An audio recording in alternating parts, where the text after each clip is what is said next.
our minds or our hearts, depending on how you've been coping, absent having the soul be the captain, is used to a default function. It's usually 90% of people I've met is that it's their minds and their thoughts that is the captain of their existence. And so there is definitely a learning of a dance where this thing that you've not known your whole life, you're going to allow to lead. Welcome to the New World Normal podcast. I'm Debbie Harrell, your host, and twice a month I'm speaking with some amazing humans who are disrupting norms and working to create a more inclusive and holistic society. These people are using their sphere of influence, no matter how large or small, to positively impact the world around them. They'll be sharing their expertise as well as sharing stories of resiliency and hope. We'll be talking about the issues that are affecting us all, from the environment, human rights, social issues, criminal justice, and education. We'll talk about our healthcare systems, wellness, and food, from how it's cultivated and distributed to how it's prepared and consumed. Basically, we're going to talk about all the systems in our society that aren't necessarily working for the benefit of the many. We'll strategize and collaborate on how we as a collective can intentionally make better choices every day that will lead to a positive change in the world around us. Because in the end, it's up to us to solve these problems. There is no magic potion or magic wand. It is us and our daily choices and how we spend our time and how we invest our resources. Intrigued? Stick around and have a listen. And by all means, click like or subscribe on your favorite podcast source. Hello and welcome back to the New World Normal podcast. I'm Debbie Harrell, your host, and today I'm speaking with Allyn Reid, who's a super successful and busy woman who's done lots of things. She is the founder of the Secret Knock Conference, which is a Forbes must-attend event for entrepreneurs. She produced a movie called Wish Man, which is all about the Make-A-Wish founder. She was even the first Fillipina to summit Mount Kilimanjaro, as well as running a successful adventure club. But now, where she finds her passion and purpose and her life's mission is in doing soul work and helping her clients reaching their full potential and helping them amplify their missions, all by helping them getting in touch with their soul. It's a fascinating conversation. We talk a lot about turning off autopilot and not trying to fit ourselves in these boxes that our culture often wants us to fit into. Today, I am talking to Allyn Reid, who I know very little about. This is the first time I haven't done a whole lot of research.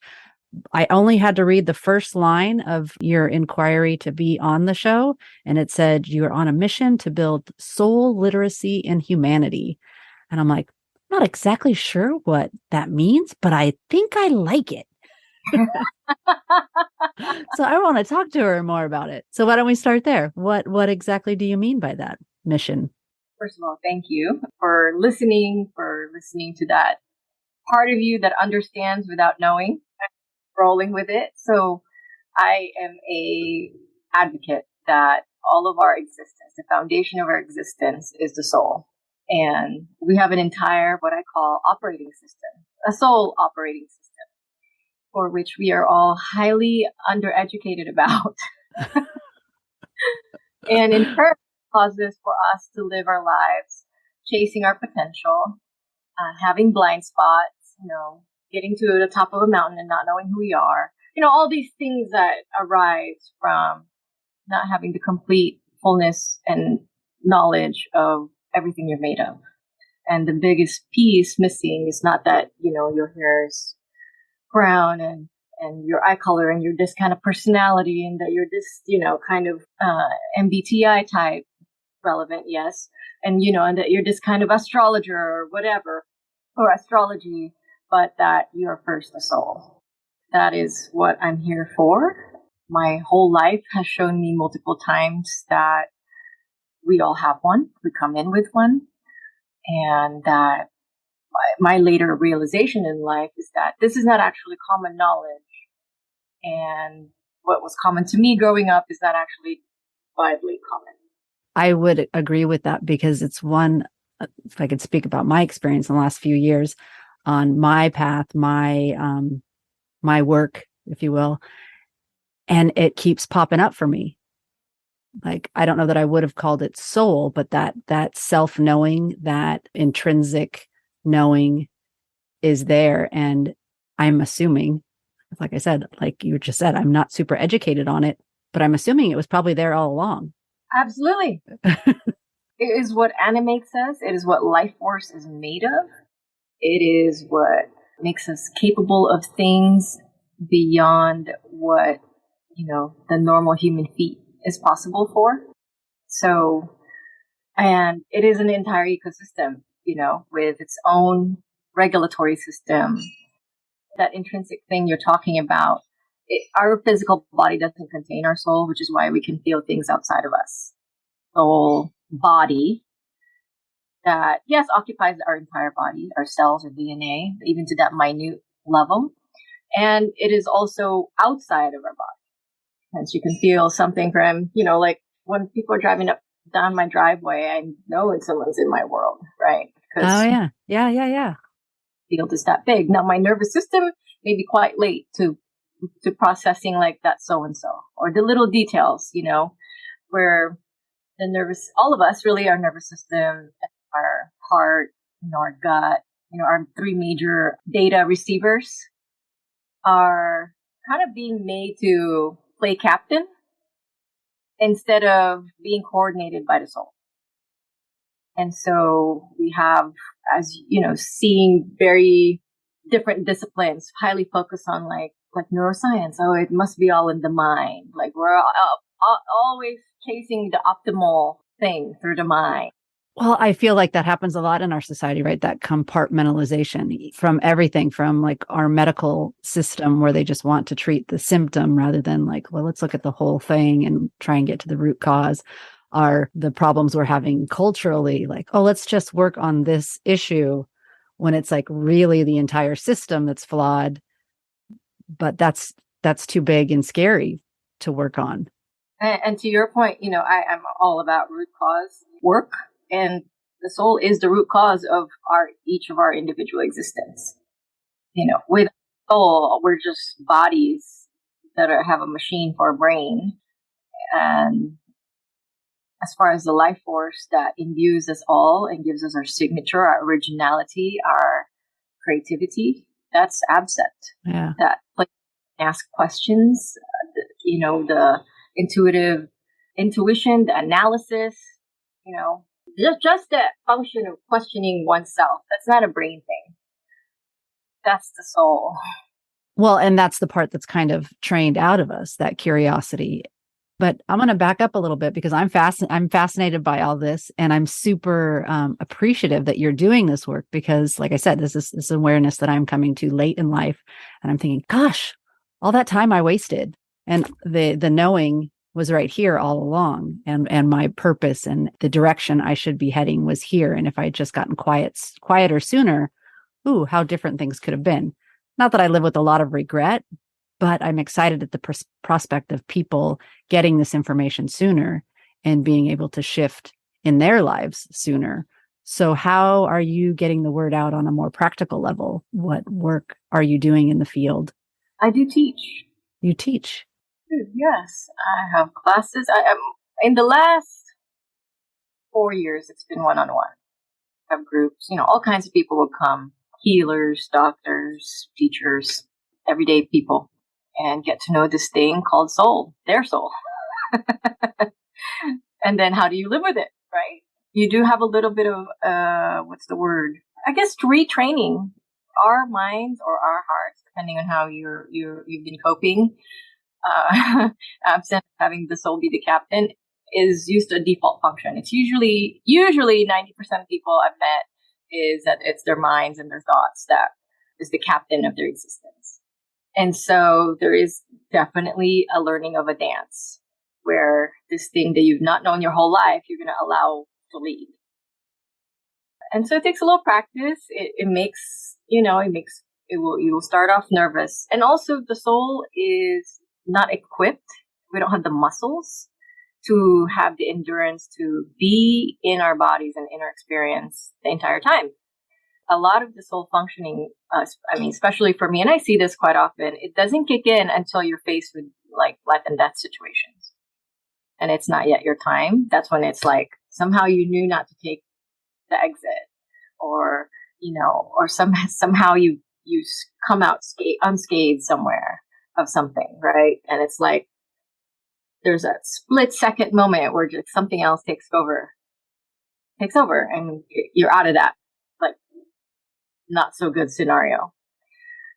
And it takes sort of that defining moment, for some people it's like, which I've had also, having my entire life implode on me, like divorce, work, like the whole thing. And so we are right now conditioned to not have that be functioning until it's like dire straits. But it's inefficient because we can have it all the time. If you're enjoying this conversation, you'll love the discussions happening in the New World Normal community, where we meet regularly to discuss personal growth and social issues, because we know when we do our work, we're better able to navigate this ever-changing world. Be sure to follow the link in the show notes for more information. And is that where your work comes in? Are you helping people learn how to engage it on a more regular basis with more intention? Yes. That's amazing. I relate to that coming in when you need it in those dire straits. And also you had mentioned like the cyclical, like where things just seem to keep happening. And for myself, I felt like, or I've read pieces where like the universe is trying to teach you these lessons and it's going to keep putting them in your face or hitting you over the head with them until you learn it. And so then that's when I'm like, why does this stuff keep happening to me? Like, what do I need to learn? Does your work follow that theory? Well, I disentangle that a little bit. Okay. There's a lot more to it. Blind spots occur because of not having your soul as the main captain, right? As the main pilot. But when it's your soul, you see that this cycle that you enter in, you see 3 years out that you're already starting to do it. And you have the capacity to pause yourself and go, how do I outcreate this thing that I'm heading into? That is the difference. Because our minds will literally go step 1, step 2, step 3. We won't even notice all the stuff rolling out. We don't. The mind doesn't notice itself. It's the soul that notices the mind. That makes sense. And I would think like, I don't notice things on the horizon. I usually notice them in hindsight, which isn't super helpful. No. And with soul and some practice, then you are able to notice as it's happening, as you're even engaging someone. We cast a lot of characters in our lives quite early before the thing actually happens. Whatever that thing is that keeps happening over and over. It depends. It depends on you. Like, do you have a 2-year cycle for this thing occurring over and over? Is it a 4-year? Is it a 5-year? Is it more like there's 6 steps to that leads that thing, and it's not a time period? It's only that the 6 cues occur, and it's an automatic. You don't even notice it. It's so embedded in you and the way you work, and it's independent of moods and danger and all of that kind of stuff. That it's not until it happens that we notice, and then we can look back. But with the soul, you're like play by play, noticing, oh, I'm in this step. I know where this is going. I've seen this. I see it's a lot. Give you a little time to course correct. That's awesome. So what led you to this work? That story. You can share with us only the highlights, whatever you feel comfortable. Having it taken for granted that I have a soul. We all have a soul. And it was common sense to me growing up. Was that because of your family, your upbringing, or was it just something you felt you knew? I just knew, and I would see it. I would see people's souls when I talked to them, and it wasn't them. What I would be listening to was not necessarily the same as the sounds coming out of their mouths. Does that make sense? It makes sense, yes. And it's with everybody. It would be this sort of body that's sort of, it's like air, but not air, not liquid, but sort of. Like an aura? Yeah, for lack of better words. I call it the blob. The blob. Or the bubble. Oh, the bubble. I like the bubble. I use that a lot. My son into validating what he's seeing, calling it the bubble. And he got smart and refused to understand it as the bubble. and wanted to hear it on a more masculine, scientific level. And I was like, it's the toroid of the Taurus for me. And he's like, okay, I accept that. How old is your son? He's 10. Ah, fun age. So the highlights are, I suppose I've lost mine a few times and I've had to regain it a few times. One by just actively not using it and compromising myself too much, aka selling out the soul. And earlier in life, having near-death experience, and I saw myself as soul separate from my body, and my body was still alive, and going, oh, I'm over there. I'm like, no, I'm over here. I'm like, Wait, something's going on. So, and I've had a couple of those. And so, those are the highlights. And did I know this is where I was going to go? No, I didn't. No, I resisted every step of the way of having to be here and having to be doing this work. I don't want to. I find business so much fun. I find entrepreneurship so much fun. I find helping other people with their missions is so much fun. But I would always come to a place with this where I come across people. They'll get to a point of plateau or unhappiness, dissatisfaction, unfulfillment. And it's this part that's the actual hang up. And so you help them reconnect to their soul. Re-engage it, reconnect it, even orient them that there is such a thing. Yeah, absolutely. That's amazing. And you've been working with people one-on-one. Do you work over Zoom? Do you work in person? Both. I have found that since the pandemic and the rise in the use of Zoom, fascinating how many people are able to connect on these deeper levels, even though it's all electronically from, around the world, which I find super amazing for us to experience that connection in a time of disconnection, right? It's the juxtaposition of the two things that are happening. So I'm excited to hear that you're using Zoom, because I feel like that just opens your work up to so many more people. That whole saying, we're all connected, and for having people who were adamant to use Zoom, I had to really exercise something which is extending my field beyond my immediate vicinity and into wherever they were, their coordinates were. Because I have to be able to track someone, right, when they're working, help guide until they can navigate on their own. And so that's actually been a fun skill to build up. I had it, but it wasn't like I wasn't quite lifting weights with it the way I've had to because of the rise of Zoom use. I can see that being a skill that would need practice. And do you feel in connecting with soul, it gives you enhanced intuitive properties as well? Intuitive properties are actually just function of the soul. Okay. And do you feel like everybody has them to some level? Yes, I do. Yeah. That's awesome. I just happened upon last night. I couldn't sleep and I was watching Life After Death. And it was the Hollywood medium, I guess is what they call them. I had zero knowledge of this person before I watched like 6 episodes in a row last night at 2 a.m. when I should have been sleeping. But it's just fascinating. And it feels like, okay, you can really say, well, that's just not real. It's all made up. It's on TV.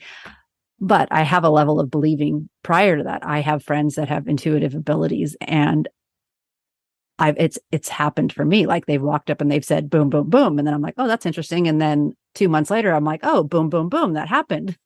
She mentioned that. So it's fascinating. And I'm intrigued with the idea of the fact that we all have it. And how do we tap into it? And is that something that you help your clients do? I think if you observe children, and it's partly what's driving my motivation for staying in this work, is because the children coming in and what these children right now require is aptitude for this part of our existence. They're no longer wanting what is. They want more out of us.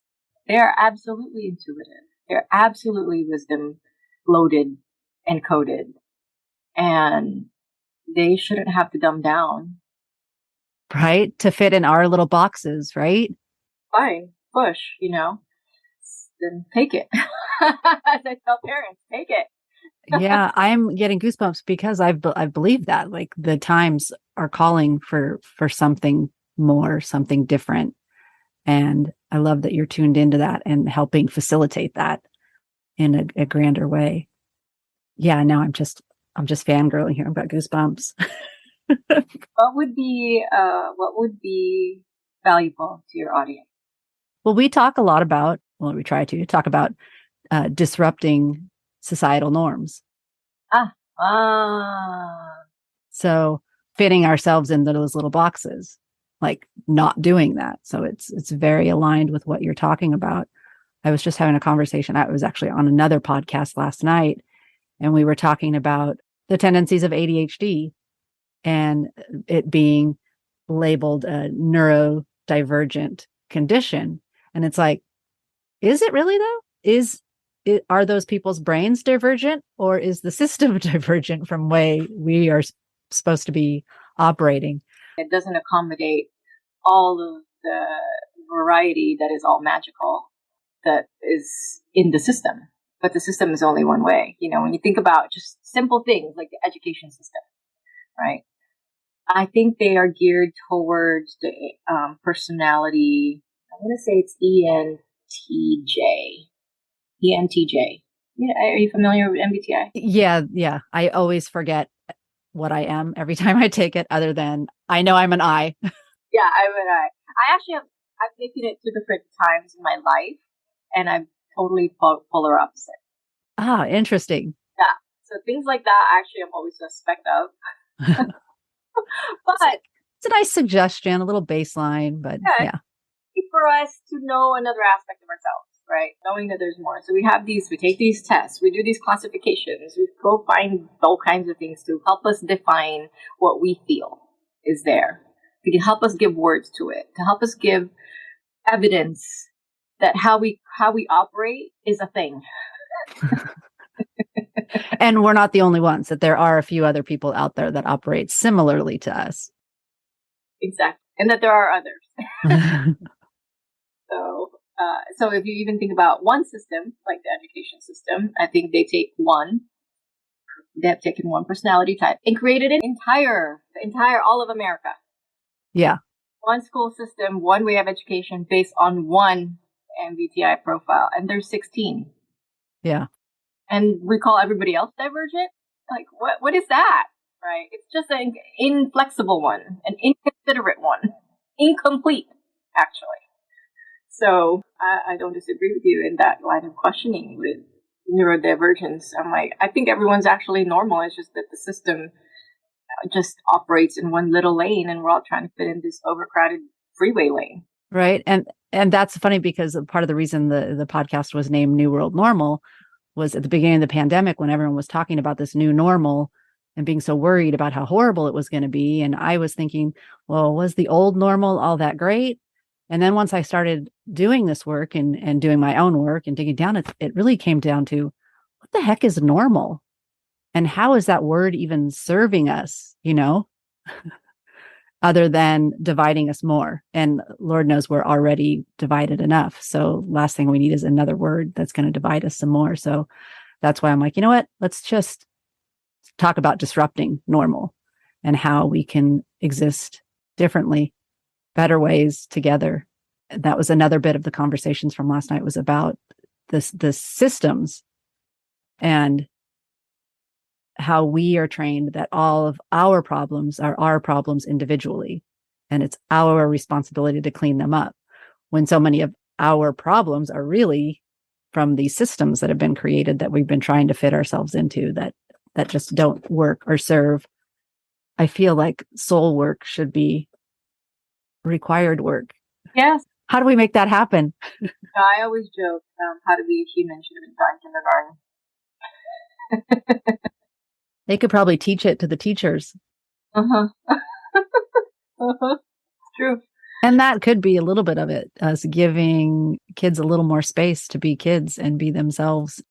So one of the other things that popped out of your list was you were the first Fillipina to summit Mount Kilimanjaro. That was 2010. That was 12 years ago. Is that crazy how time flies? Somebody reposted it today, our group on the summit.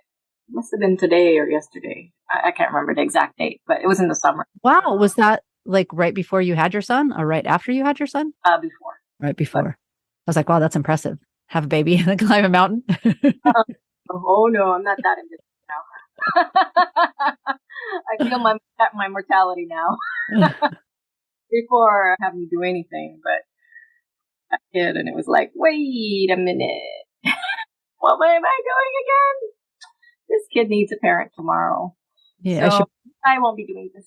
Right. That's funny that you say that because I had the similar experiences. Like before I had kids, I was open to a lot more adventurous things, and then it's like, you know what, I probably shouldn't be jumping out of planes. That's okay. Like I used to run with his father when he and I were running a business together. We ran an adventure club. And so we'd take a group who would pay, an annual membership, and we would arrange adventures. And it would be about every other month or once a quarter we'd go on an adventure. We'd ride elephants, we'd do all kinds of random things that was interesting to us. And this one, I think he was 2 months old, and we went and did acrobatics, like training. And then right after that was skydiving. Getting dressed, acting like I am not just a mom of a newborn. And walking out, and I'm like, wait. Wait a minute. Both Dad and I are here, and we're both going to jump. It would probably be prudent if one of us didn't jump today, just in case. I am also a big worst case scenario player. Like, okay, what's the worst possible thing that can happen? And I tend to go there, which is helpful in times and not helpful at other times. Yes. So no, I did not have them. Although he said that he would like to climb Kilimanjaro. There's been a few things I've been putting off because I want to be around. I want to be here. I don't want to travel without him, and I want him to pursue his interests, and I want to be there for it. So while I thought I would never climb Kilimanjaro again, he randomly said, "I want to do it." And I'm like, "Oh." Ending. All right. I think he would like that. Yeah, he would like for us to do it, and I would do it. I would do it with him because he wants to go. Yeah, that would be amazing. That would be an amazing family experience. Right. Even though I'm like, that again. But like now he wants to go, and I'm like, oh, okay. I'll reconsider that. Never say never.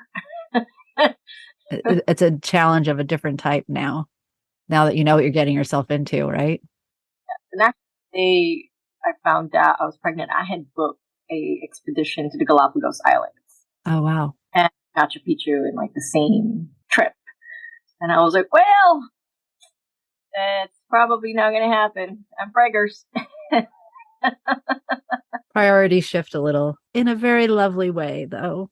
Did you, when you climbed Mount Kilimanjaro? I almost said it, Mount Kilimanjaro. That's not right. Did you have any, because that's a challenging feat. Yeah. Yes. And I feel like those times of challenges when we're doing something really hard, it does call us to call in and find that intrinsic knowing. Did you have any experiences when you were doing that climb? I did find on the way up. And this is what I'm about to say to you is like the metaphor of my life. I do great climbing up. Reaching for the stars, I do great. I did the worst going down the mountain, rather. The worst. I mean, to the point they had to like strap me down and like scurry me down. Okay. As I kept falling, and I was probably going to break something off after like the 8th fall. My guide was like, okay, you are not right. We had been hiking all night. It was an 8-hour hike to that last night to get to the peak. And he told us that he has us hiking at midnight so that we don't see how much we're actually covering, how hard it looks. It's like a psychological helping, because I mean, it was true. I look up at what we just did, and I'm like, oh my God, there's just no way. But I did terrible on the way down. That's So fascinating. I'm fine, working hard, getting to the goal, and then take me up the goal part. I'm like, no, I don't want to go down. That's fascinating. I love that you say that's a metaphor for your whole life. I mean, because it makes sense after the climb, your legs are probably just jello. So they probably just didn't want to cooperate with any type of movement. But I wonder on the bigger metaphor, like what is that about for you? You're the goal seeker. So, in that case, everyone's got to climb down the mountain. You'll die, right? And the metaphor that when somebody gets to their thing, it's time for a shift. You happy there, and then you generally are like, okay, what's next? And I generally don't want to do the what's next. What's next? I want to be just a happy, like a little pig in its little home, being like, I'm here and I've arrived. But it's time for a shift. I didn't want to do it. That makes a lot of sense. Nobody likes change. Well, I'm glad you made it down safely. I've really enjoyed this conversation. I've got a couple of questions for you. One of the things we talk about on this show and in my membership community, which is the collective, is we talk about how crazy times are, how things are constantly changing.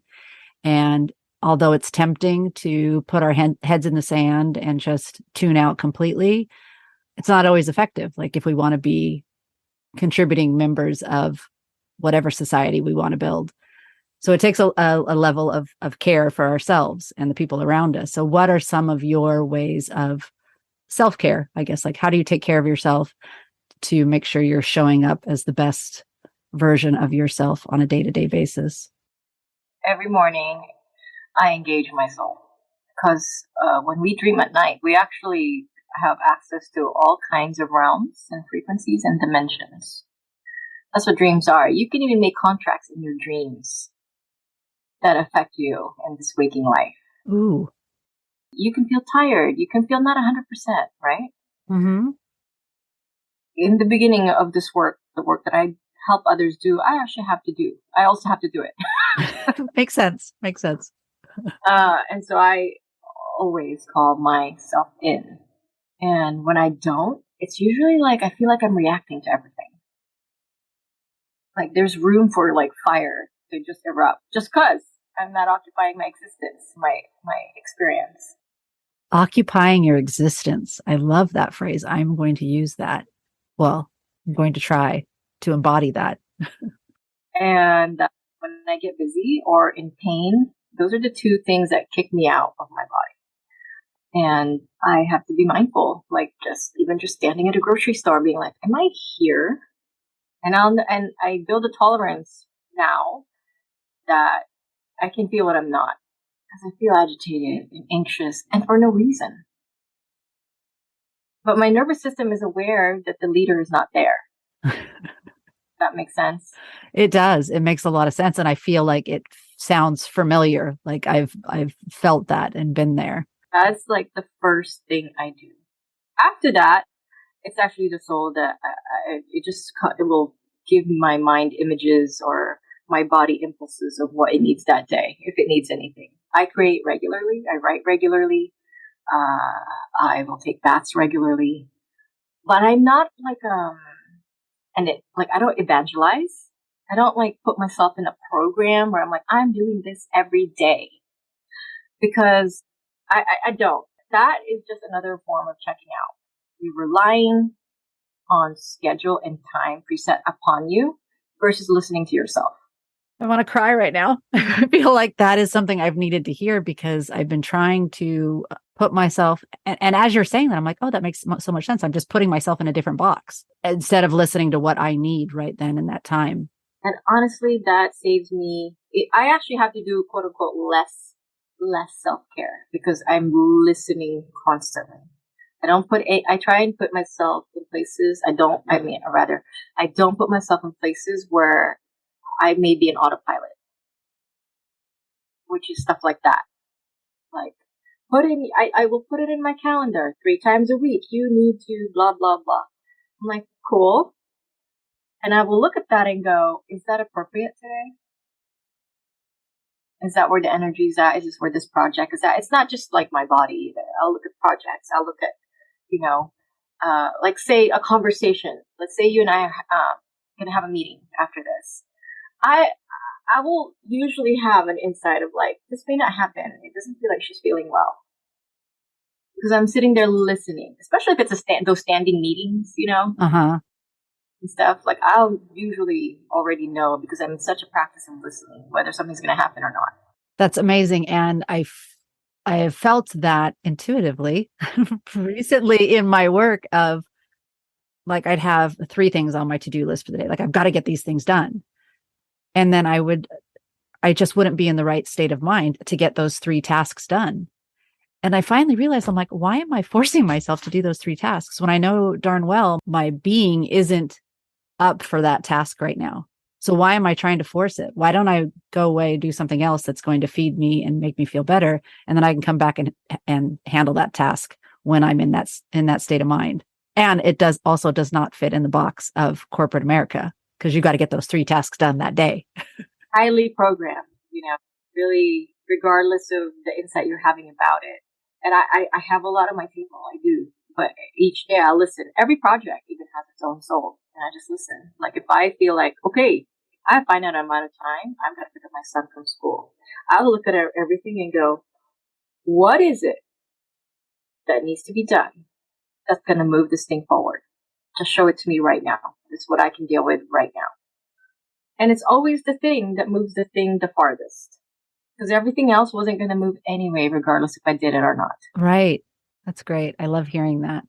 And yes, the many things you have going on, like you have all these, the Secret Knock conference and Make-A-Wish founder documentary, and like you're a mom of a 10-year-old and you're doing your soul work on this. Like you've definitely have a lot going on. So I appreciate that someone as busy as you and successful as you is saying, like, yeah, you can carve out that time and listen to what's most important to you in that moment. So I feel like you've just given me permission to lean into that a little bit. So thank you. Think of it as a dance. Dance. It's a dance, like calendaring, simple things like putting things in a schedule, right? It's a dance. Put it in the schedule. I'm not actually a proponent of not putting stuff in the schedules. I'm actually a big proponent of it. What I'm not a proponent of is not listening. Oh, so like having it in the calendar, but still checking in before you actually do it. That doesn't be over what you know to be true.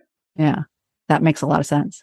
And then to wrap up with our disruptor question, if you could disrupt one societal norm, do away with it for good, what norm would you disrupt with your magic wand?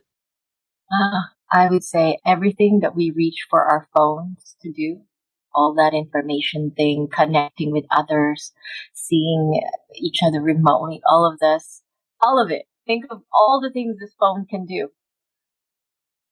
We can do because of our soul. Ah, I like that. Tapping into that would be amazing. Yeah. That sounds like a lot of work for you. You've got to help a lot of people.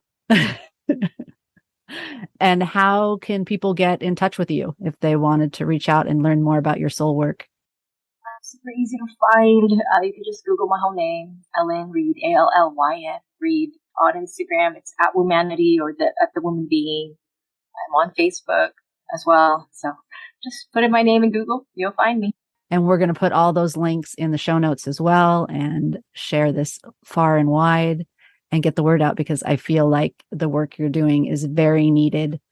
And I love that you've carved out a special space for honoring the children coming up that need this work as well. So thank you. I appreciate that. I'm honored to be here. Thank you for having me. Thanks for taking the time. Thank you so much for sticking around to the end and listening to that conversation. I hope you enjoyed it as much as I did. Hope you got something out of it. If you would like to learn more about Allyn or work with her, head over to her website, woomanity.com. That's WOOMANITY.com, and see all that she has to offer. I'm looking at it right now. It looks amazing. Thanks again for tuning in. If you enjoyed this, please share it with somebody. Like, subscribe, leave a review, all the stuff. Thank you. I appreciate your time. Thank you so much for taking the time to listen to our show. If you enjoyed what you heard, feel free to subscribe and leave us a review. If you didn't enjoy what you heard, reach out to us and let us know how we can make it better. This show really is about all of us, not just me and my guests, but how we can all work together to make the world just a little bit better. And if you'd like to connect with us in other ways, be sure to follow us on Instagram. We also have a free Facebook group where our fans of the show can connect and discuss their favorite episodes. And in addition to that, we have a membership platform, The Collective by New World Normal, where you will participate in monthly workshops, pop-up challenges, and weekly meetings to support a more intentional lifestyle.